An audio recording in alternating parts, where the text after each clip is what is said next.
Hey, what's up guys? Welcome to Merrick's Garage. Today I am jumping into the hot issue, the question that everyone asks. 50% of my messages are about this, and I think you guys can guess what it is. What size tires and lift do you have on your truck? That's what hits me all the time. That's been the #1 question for years and years. I did a video many years ago on the lift before I did the links on what I had put on the Blazer. I'll put that up here. It's how I fit 40s with leaf springs on my Blazer. Cliff notes, there's a lot of cutting involved. So today I thought I would answer the age-old question about lift and tires, suspension and springs and everything in between. So let's get started. I want to lay out some foundational pieces at this point. There's basically a stage 1 and a stage 2. I'm going to focus on the stage 1 at this point, which is what I think most people are interested in. That will be any tire underneath a 35-inch tire. And let's be honest, if you're not hammering the Rubicon or tackling the escalator on Hell's Revenge or, bashing through dunes, 35-inch tires, or even if you are, 35-inch tires are more than adequate. It wasn't but 15 years ago that 35-inch tires were considered a big tire. So don't think that you cannot do anything with a 35-inch tire. I think, honestly, these trucks with 35-inch tires are close to perfect for the vast majority of stuff that people are doing. And the benefit to going with a 35-inch tire is you really don't need to touch anything else. No driveline works, really not that much gearing work. You don't need to change your axles. You don't need to do new drive shafts. They pretty much just bolt in. There's a couple of different flavors you can get for doing a good lift on these trucks. It's usually going to be blocks in the rear, which allows you to keep your stock spring, and then you're going to go for a taller spring up front. Now, this is important. I think it's critical that you stay below or at 4 inches for a leaf spring non-custom setup. Couple reasons here. Once you start going over that to a 6, 8, 10-inch leaf spring, if it's not designed properly, you're going to end up with a spring that is no longer a spring, but rather just a U-bracket that you bolt between your axle and the frame. They don't work. Physics means they're not going to work. You can't have a super arched spring that supports the weight of the vehicle, but is still able to flex and give you a comfortable ride. It's two different things. So by sticking with a 35-inch tire and a 4-inch lift, you're able to stay in the realm of the operating range for that spring without going to, crazy lift blocks up front or any other mess. There are even cheaper ways to do it, like I did with my Blazer in the beginning. I took my rear springs from my Blazer, which are 52 inches long, and I stuck them up front. By putting my rear springs up front, I was able to gain about a 4-inch lift with those. The problem is you're taking tired old leaf springs from the rear of your truck and putting them up front where they're going to see more weight, more abuse, and more chance for failure. Add to the fact that they're going to be inherently floppy and flexy to begin with, and you got a handful of a truck to drive. Now, that's what I had for years, and while it did work, I didn't realize just how good suspension could be until I rode in a truck that did have good suspension. So, 35s, 4-inch lift, you're not getting into your axles, you're not getting into your wheels, and you don't need to change your drive lines. Your angle at your drive shafts is not going to be so severe that you need to get new drive shafts. You can do a transfer case drop where you lower the transfer case by an inch or two. That can fix any issues you might have. But keep in mind, you are basically at the limit of what you can accomplish with most of the stock components without getting into crazy money. So, for the vast majority of people out there, I strongly suggest stay below a 4-inch lift and 35s. You open up a whole Pandora's box when you start going bigger. We're going to get into that right now. By going to a larger tire, and for this case, we're going to use 38s as an example, but it could be 37s. The 38s, you're going to add a ton more rotational mass. That rotational mass is going to do everything it can to snap your axles. And if you have a stock 10 bolt, it's going to do it relatively easily. The stock 10-bolt axles aren't intended to handle the shock loads and weight that a 38-inch tire is going to dish out. So when you go to a larger tire, you're on borrowed time until you go to 1-ton axles. When you go to 1-ton axles, you need new wheels, you need new drive lines, you possibly need new gearing. You open up a whole bag of stuff that you've got to address. Is it worth it? Absolutely, it's worth it. It's why I'm putting 38s and 1-tons into this truck. It's what I think you need to do to make them work the way I like them to work. Without, otherwise, you should remain at the 35-inch tire and 4-inch lift height. So, let's say you want to take the plunge. You've gone to a 38-inch or a 40-inch tire. You need to invest in 1-ton axles. You don't need to build them out and put chromoly axles and lockers in them all at this point, but you do need to have 1-ton axles. They can be had relatively cheap if you're looking at, you can do a Ford Super Duty, you can do an old 14-bolt Outback. Don't necessarily be married to the Dana 60. Maybe you could do a 3/4 ton and get away with it if you're only going to be doing 37s, 38s and not getting that crazy. Do a built Dana 44 up front, but recognize that at a minimum, you're going to be looking at new wheels, new drive shafts, and new axles. How much money you want to spend on it is up to you, but you can spend a lot of money.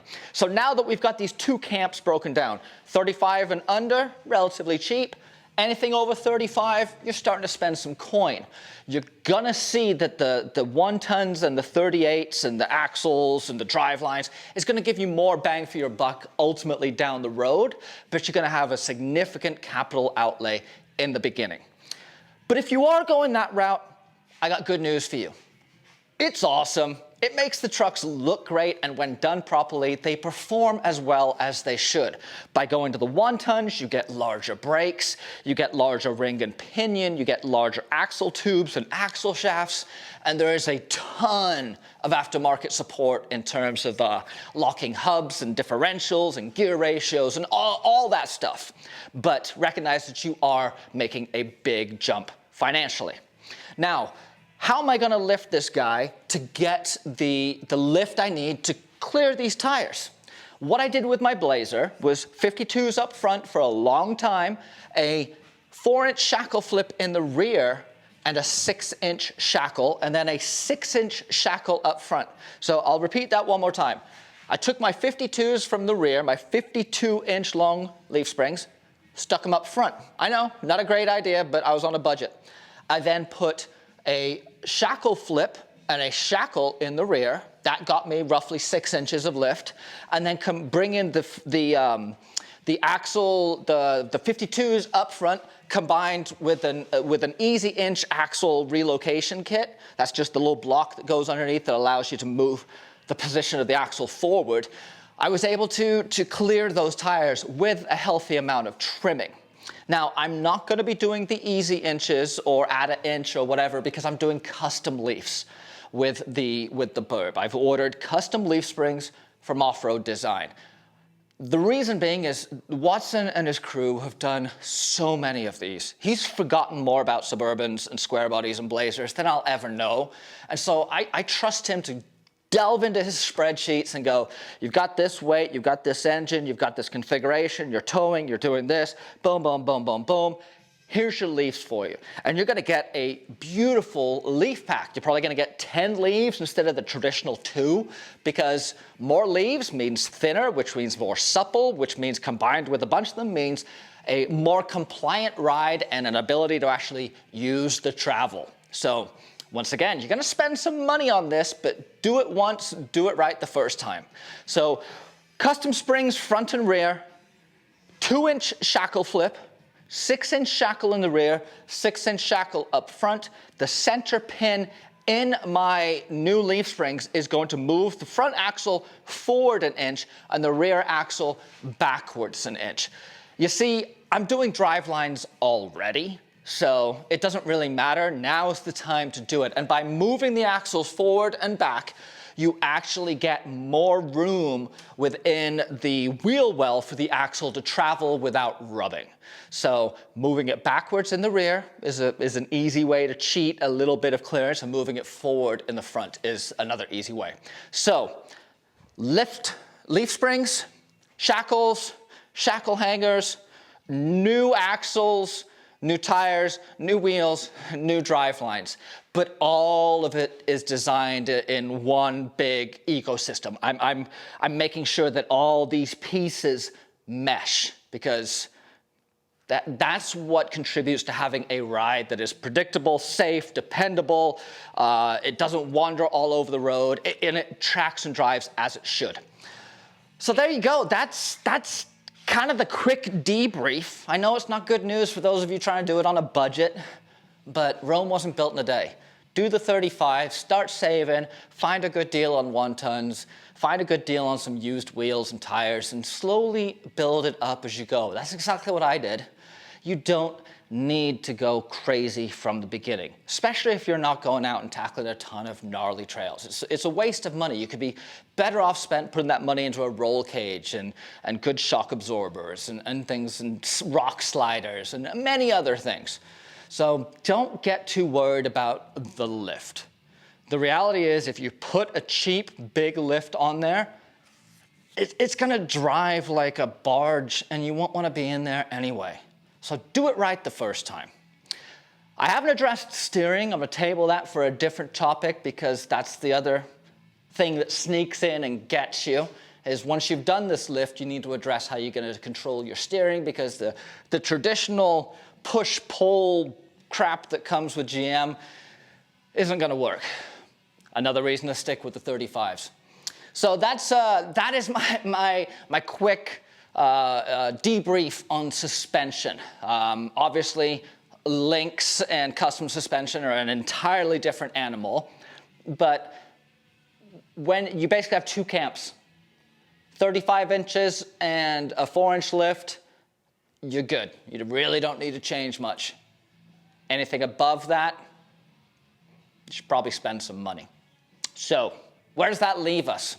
Well, if you have a truck and you're working on it and you want it to do cool things, drive it. Go start taking it to do cool things. If something limits you, if something breaks, if something's rubbing, or if something just does not work, that's where you save up and put your attention on for fixing it up. There's no point in replacing stuff until it breaks if you're on a budget. I broke plenty of front axle shafts and rear ring and pinions and drive shafts, but I was poor, young, and broke, and I didn't have the option but to do that. Now that I've got a little bit of time and money, I can take my time building it the way I see fit. But please, remember, be safe, do it properly. You will get much more enjoyment out of your vehicle if it is done correctly. If this was helpful for you, please consider donating to my Patreon account. I'll link up here to Patreon. It's a way for you to throw a couple bucks my way every month or every video, and it just helps me, pay for my mic and pay for the lights that I got to keep on and pay for the internet and all the ancillary stuff that goes with running a channel. If you are not a subscriber, hit that subscribe button. Or if you don't want to do that, go tell one of your friends to subscribe in your place, and I'll let you off the hook. If you have any questions, drop them down below. Go check out my other videos. And we'll see you next week. Peace.